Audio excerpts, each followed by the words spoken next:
PokeRogue finally added the Legend Z through A Megas, and we're here to see how easy they are to obtain and also how good they are in completing a regular classic run of PokeRogue. I'm one of those people that doesn't really enjoy the base starter trio of Legend Z through A, so I decided to use the Kalos starters, which all got new exclusive Megas in Legends Z through A. The early game of this PokeRogue run kinda just went as usual, me sweeping Ivy, beating some gym leaders, beating Ivy again, you know, so on and so forth.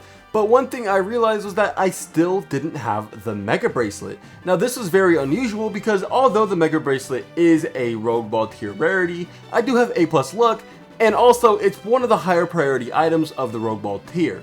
So I got a bit concerned seeing as it was already 90 waves in and I didn't have it, but on wave 95, it was time to fight our rival Ivy. Our teams have been fully evolved for a while now, and she leads off with her Cinderace as per usual. I hit Cinderace with a Twin Beam, trying to steal some items off of it after healing with a Citrus Berry, and I take another Gunk Shot pretty well, as a single Twin Beam was all that it took to take down Cinderace afterwards. After this, I decided to not teach Hammer Arm to Chesnaught as Talonflame comes in next. Now, I don't have to play very cautious because keep in mind, this is not a hardcore run, as I'm really just trying to do this to get the Megas. So, Delphox does go down here, but it really doesn't matter all that much as long as I don't get swept through this fight. She'd send in her Lucario, but luckily for us, our Greninja does plenty of damage using just a single Water Shuriken, hitting him 4 times and OHKOing him. Gengar then comes in and also gets OHKO'd, but this time it was to our Dark type move as Volcarona gets sent in next. Volcarona though also wouldn't have been too much of a problem except for the fact that I actually only hit 2 Shurikens on the first time, but I cleaned it up well, hitting 3 on the next turn.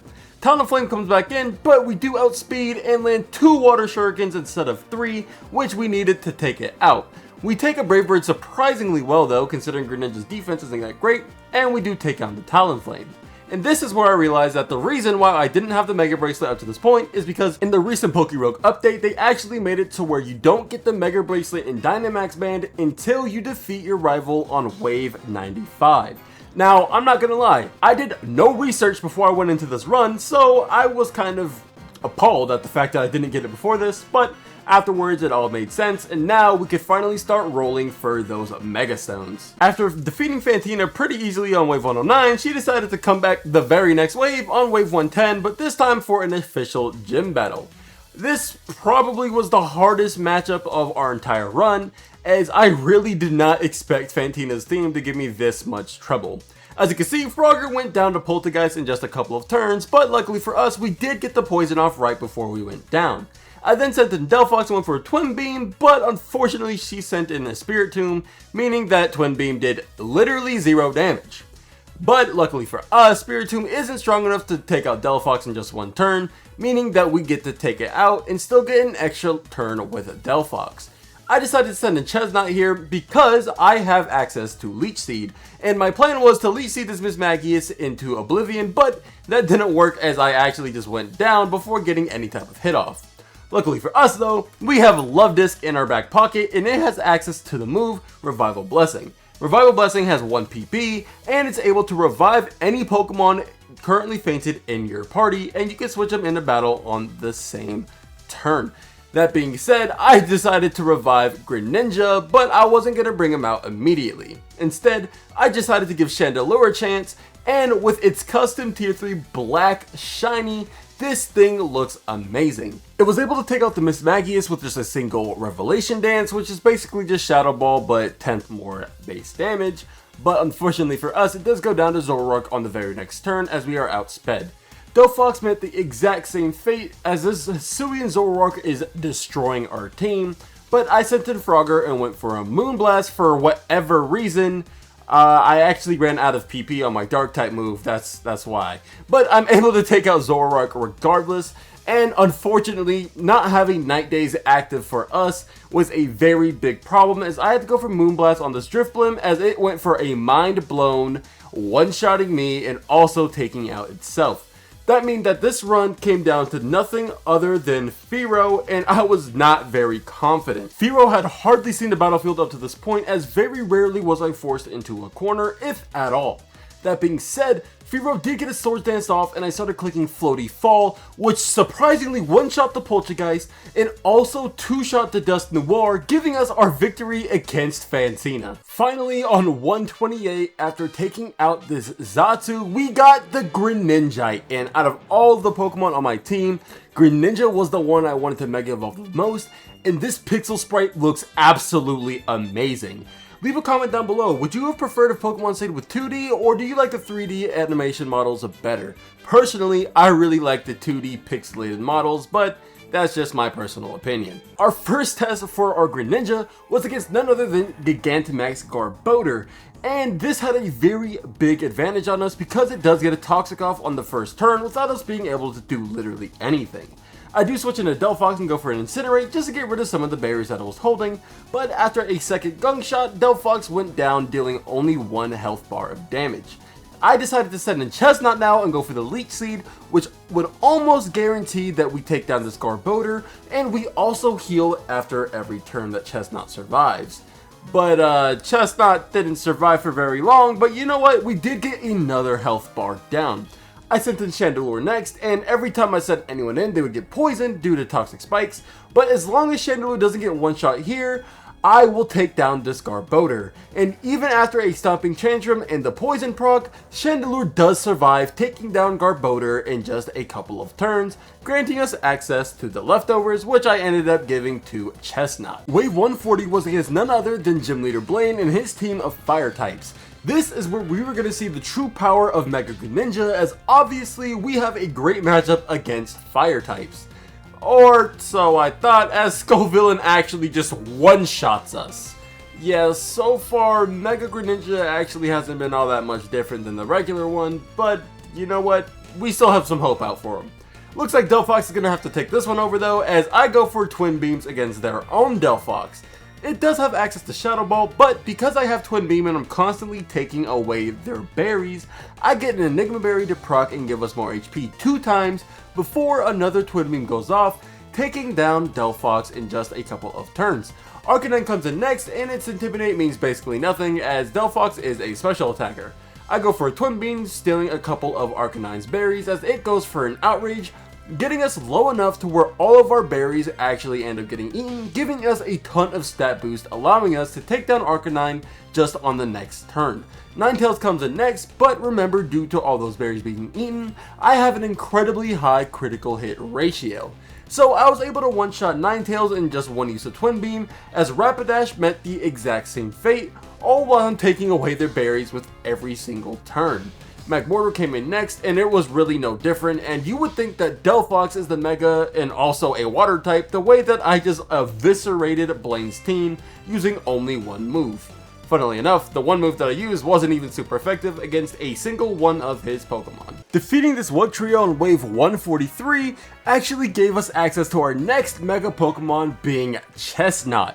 Now to be honest, I haven't even really seen Mega Chesnaught, especially not the shiny variant, but to be honest, even though it looks a little derpy in this 2D pixel sprite, I kind of like it to be honest, and it turned out to be one of our strongest Pokemon, and you'll see why soon enough. It's the infamous Wave 145, and everybody knows who plays PokeRogue that this is the greatest skill check of your team up to this point in the game. This is because Ivy now has access to a shiny tier 2 Rayquaza that can absolutely annihilate your team if not properly compromised. But luckily for us, all we really needed was our Mega Greninja, and even though the sun was up and blaring, Water Shuriken still did a decent amount of damage to Lucario, getting some solid chip. I was able to switch into Delphox on the next turn and actually go for a Twin Beam, which does manage to take Rayquaza down to just 2 health bars while stealing a couple of berries in the process. Rayquaza did go for Dragon Ascent on this turn though, annihilating our Delphox, but I was confident we would outspeed and one-shot with Moonblast, and that is exactly what happened, with Mega Greninja taking out its first Pokemon almost 20 waves after we obtained it. Gengar came in next, but of course with Protein, we're going to be able to one-shot the Gengar with a single Night Daze, as Lucario comes back in, forcing us to switch. We switch into none other than our brand new Mega Chesnaught, and this is the first time we're seeing it in battle. Talonflame comes out, and even hitting it with a body press that is half effective on it we take it down to half HP in just one turn, which is absolutely ridiculous if you ask me, and for some reason I tried to go for a Leech Seed even though I knew Talonflame was going for Overheats and my Chesnaught went down in just a single turn. I went for a Water Shuriken on this turn, which probably wasn't the brightest idea seeing as the sun was still blaring, and I ended up hitting the Lucario, getting it down to just below half HP. I was kind of gambling here, but Moonblast was enough to take down Lucario in just one turn, as Talonflame came back out and I went for another Water Shuriken. At the time of playing this, I actually didn't even realize that the sun was up, so I was just doing half effective Water Shurikens, likely costing us a very significant amount of time, but don't worry, we did win this battle, as Talonflame for some reason was going for Overheats on our Chandelure, and the Revelation Dance took it out in just one turn. Cinderace came in and terrestrialized, hitting us with a Pyro Ball, which actually took down Chandelure, despite not being very effective. Love Disc Game came in, and I went for Revival Blessing, which is a phenomenal move for PokeRogue. I highly suggest you get it if you do not have access to it yet. And I decided to revive none other than our Mega Greninja. I just decided to leave Love Disc again and go for a Glitzy Glow, just to get a little bit of chip before sending Mega Greninja back in. I went for another Water Shuriken because, like I said, I still didn't even realize why I wasn't doing very much damage, as Cinderace does land the Super Steel Slam, knocking us out, leaving us with just Fearow once again. I actually decided to go Terrestrialize into the normal type, and then go for a Hyper Drill, which luckily didn't miss, and I took down Cinderace in just one hit. It was once again up to Fearow to clean up all of the others' mistakes, and with a single floaty fall, I was actually able to one-shot the Volcarona, giving us another victory against Ivy and giving Fearow another magnificent performance. On wave 151, after taking out that Palafin, we got access to our Chandelure, giving us our third Legend ZA exclusive Mega Evolution, and honestly, this is one of my favorite shiny sprites I've seen throughout the entire game, with the shiny being amazing on Mega Chandelure, and I'm very glad that I just randomly decided to bring this with me on this challenge. On wave 170, it was time to go against our last gym leader being Juan, and for some reason we sent out our Mega Chandelure despite being underwater. But I decided just to switch into Frogger here, and luckily for us, the Primarina missed her attack, and I was able to go for a Sideshell Arm, one-shotting the Primarina with ease. Next up was Whiscash, and honestly, I decided just to stay in and go for a Night Daze, which landed a critical hit one-shotting the Whiscash, forcing him to send out his Crawdaunt next, but with a Fairy-type Moonblast, Crawdaunt stood no chance, going down in just one more hit once again. Walrein came in next, and this is a little bit beefy, but Mega Greninja plus critical hit means we get the knockout. And Kingdra comes in next, and I do go for a Moonblast, but unfortunately it did pure Terrestrialize into a water type, so I didn't get to one-shot it. Or so I thought. Wailord came in next, and another critical hit would seal the deal against Gym Leader Juan, and now it was just up to the Elite Four. It was time to see just how good these Megas are, as now against the Elite Four, we were going up against none other than the Psychic type Gym Leader first. And of course, us having Greninja was going to be a huge advantage, as Night Daze was such a strong move paired with Mega Greninja's crit, that they basically stood no chance, as I was just mowing through this team using nothing but Night Daze. And this time I was sure to make sure to use Ethers to make sure I don't run out of Night Dazes in the future, causing us to lose in some unforeseen circumstances. But the last Pokemon was none other than Espathra, and of course this was no different, as Greninja successfully swept through all of Will's team. Wave 184 would be against none other than one of my favorite gym leaders ever, Koga, and he led off with a Venomoth, which was very weak, and I don't really know why an Elite Four member would have that, but you know what, I don't make the game, I just play it. Next up was Overqwil, and I was kind of debating whether or not to go with Moonblast here, and I ultimately did decide on using it, and it was plenty enough strong to one-shot the Overqwil, as Muck came out next. I decided to go for a Night Daze, which didn't OHKO the Muck, which was the first Pokemon that didn't get one-shot by my Greninja ever since I started battling the Elite Four. After hitting just 2 Shurikens with a Water Shuriken, I realized that I probably shouldn't be using that move anymore, as another Night Daze was all that it took to take down the Muck. Next up was Crobat, and a Night Daze took it down to only half HP, but another one was able to take it out, and so far I have not had to use a single Pokemon other than Greninja.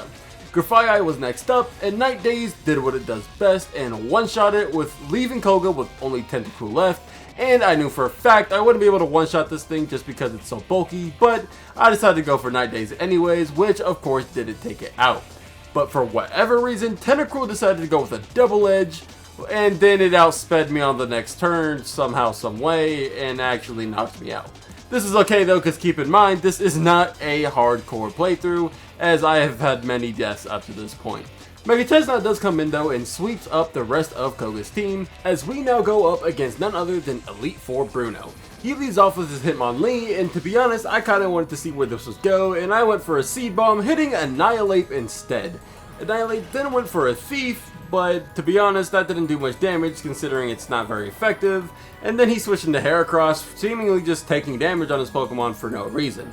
A Body Press was able to take Heracross down to about 10% HP, despite not being very effective, and another one was obviously enough to take it out. Mega Chesnaught's defense is insane, and Body Press being a move that abuses that defense stat makes Mega Chesnaught a serious threat. That being said, Machamp was up next, and to be honest, I just went for a Spiky Shield just to get a little bit of extra chip damage. I don't know if it would have mattered or not, but a Seed Bomb does take it down to half HP, as Mountain Gale actually hits me for super effective damage, but only does about a fifth of my HP. For some reason, I went for a Leech Seed here instead of just finishing the job with Seed Bomb, but you know what, it works out, as I did manage to take Machamp down to about a little bit under half HP. After getting hit with another Mountain Gale, I did go for a Seed Bomb and actually knocked it out. Bruno sent back in his Hitmonlee from the beginning and went for a Mega Kick that did a whopping 77 damage, which is only 30 more HP more than I gained back from my leftovers. I decided to send a Mega Chandelure against his Tauros because it has that Ghost typing, which makes it so dangerous to these fighting types, and I just went for a single Moonblast, which took down the Tauros in just one hit. Of course here, I kind of forgot I was fighting a fighting type Elite Four member, and I decided to go with a Sacred Fire, which, even though it wasn't super effective, it still would have one-shot the Steelix, but because of its ability Sturdy, Mega Chandelure does go down here. But of course, I just send in Frogger and go for a single Night Daze, which of course would sweep up the Steelix nice and well. That is how we beat Elite Four Bruno, leaving just one more Elite Four member before the champion. And of course, that final gym leader was none other than Karen, and her team of Dark types. Now, I say that so nonchalantly because Dark types and my team get along pretty well, as I kind of just go for Moonblast, and it normally works out. This time though, I kind of forgot I was a Dark type Elite Four member and went for Water Shuriken, so I took unnecessary damage before annihilating the Gengar with a single Moonblast. After Gengar came in Houndoom, and it actually resisted Moonblast, so I decided to go for a Water Shuriken, which hit 5 times and took it down to its half HP bar. But at this point, I was kind of done with Water Shuriken, as it never really finished the job, and I went for a Sideshell Arm, which did poison Houndoom, but it ate a Lumberry, meaning that it didn't get knocked out in the same turn. But it actually didn't matter, as the same outcome resulted. Honchko came in and of course got annihilated by a Moonblast, as Bombirdier comes in next. And to be honest, this is where I found out that Bombirdier was a Dark type and not just a pure flying. Weavile comes in last, and Weavile is one of my favorite Dark types of all time. If you didn't know, Dark type is probably my favorite type. And that is how we took down Karen, leading to our last gym fight against the champion. Lance leaves off with an Aerodactyl. I had thought Lance was just a Dragon type gym leader, but you know what? Maybe I got him mixed up with somebody. I go for a Night Daze, and I do knock out the Aerodactyl, as for some reason, no matter what I do, there's always strong sunlight every single time Frogger hits the field. I really don't know why this is, but you know what? Protein makes it to where it doesn't really matter. I knock out the Godzilla in just one turn with a Moonblast, as another Moonblast gets Gyarados to almost half HP, as it does go for a Dragon Ascent and knocks out Frogger, which was pretty much inevitable. Next up, I sent in Delphox, and I decided to go for a Moonblast instead of a Twin Beam, which, to be honest, I don't know why I did that. But my Enigma Bear did heal me back up to almost 70% HP, as another Moonblast was all that it took to take down the Gyarados that was sitting on a calm 5%.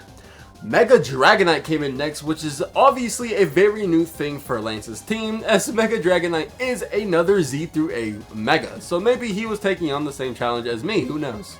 Dragonite does take down my Delphox, and I decide to send in none other than Mega Chandelure. I don't know why I chose to do this, as Dragonite did outspeed and hit me with an Air Slash, but Chandelure surprisingly was tanky enough to survive that and return a Moonblast back, knocking out the Dragonite in just a single turn.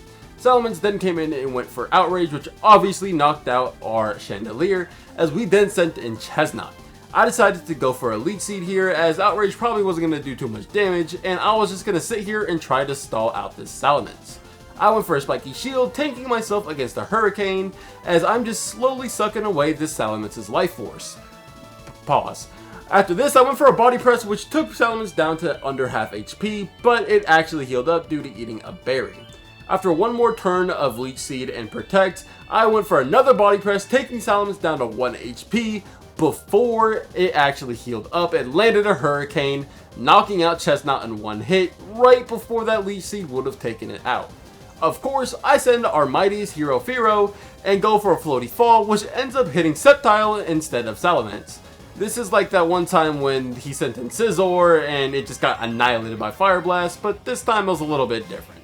But now we were done with all the regular gym trainers and there was only 2 major fights left. Wave 195, notorious for being the biggest run ender due to this shiny tier 2 Mega Rayquaza that the rival has. But this time we had Legend ZA Megas and we were not going to lose. After doing a little bit of switcherooing, she eventually sent in that Rayquaza I was talking about, and it didn't take a Moonblast very well, getting down to just 2 HP bars with a single use.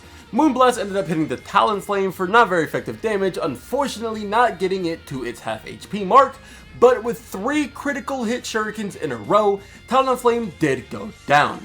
I used Night Daze on this Gengar, which has proven to one-shot it every single time, since this thing was a Froakie. Volcarona came in next, and I just decided to go for another Water Shuriken, as there's actually not harsh sunlight up for once, and this didn't take out the Volcarona, but instead got it to literally 1 HP, but then it healed up using a berry. Mega Rayquaza came in next, but somehow, someway, I actually clicked Moonblast. I don't know why I did this, but it ended up working in my favor, as Rayquaza did get obliterated on the switch-in. Cinderace came in next, and I decided to just go for a Water Shuriken, and luckily for us, we hit 2 out of 3 crits, getting Cinderace down to just a few HP before we do go down to a Pyro Ball. Cinderace got a little bit of an attack boost from his berries, but to be honest, I wasn't too worried about it, as I was convinced Chandelure could take a hit. And that is exactly what happened, as Supercell Slam did not too much damage to Chandelure, as I went for a Revelation Dance taking out Cinderace. One more Revelation Dance was all that it took to take out Lucario, and of course, one more took down the Volcarona, giving us our final win against our rival. After doing some rerolling on the final wave, I actually was not able to get the Mega Delphox, so if you guys want to see Mega Delphox in the video, please just leave that down in the comments below, and next time I play this game, I will do my best to try to get that for y'all, along with some other of the new Megas. Anyways, it's time for the big bad boss Eternatus, and I decided to just sacrifice Firo off rip, getting it absolutely annihilated by this Eternabeam. And after this, I decided to switch back in to none other than Mega Chesnaught, and this was so I can get a free Leech Seed up as it recharges due to Eternabeam use. I decided to go for a Spiky Shield on this turn, which ends up saving me from the Sludge Bomb, and the Leech Seed damage does get it down to its next health bar. I decided to just stay in with Chesnaught and see what happens, as I went for a Body Press, and luckily for me, Chesnaught's ability is bulletproof, which means Sludge Bomb actually just doesn't do any damage. Eternatus learned from this though and went for a Flamethrower on the next turn, but this Leech Seed was slowly chipping away at Eternatus, getting it down to just above its final HP bar, which was a bit unfortunate for us because that means it didn't Eternamax on that turn. I sent in Mega Chandelure, and unfortunately, this was the end for Chandelure, as an Eternabeam one-shots it. I sent in Delphox the next turn, and the Twin Beam does 1 damage, which was all that I needed to get it into its Eternamax form, but you know what, it's okay, Chandelure did live a valiant life. Now, I have Delphox and our Mega Chesnaught in, and I'm just spamming Twin Beams while also trying to get that Leech Seed up with Chesnaught to do some passive damage over time. This is exactly what happens, as Delphox drops to about 20% HP, but our Chesnaught is still looking good and healthy. I go for a Spiky Shield, which actually protects us from the Dynamax Cannon from the Eternatus, as I go for another Twin Beam with Delphox. Twin Beam plus the Leech Seed damage is actually doing a little bit more than a health bar every single turn that we stay alive, as another combo of that Twin Beam and Leech Seed combo gets Eternatus down to just 5% HP, which meant that on the last turn, I decided to switch in to our Mega Greninja, that way we could have a nice little ending.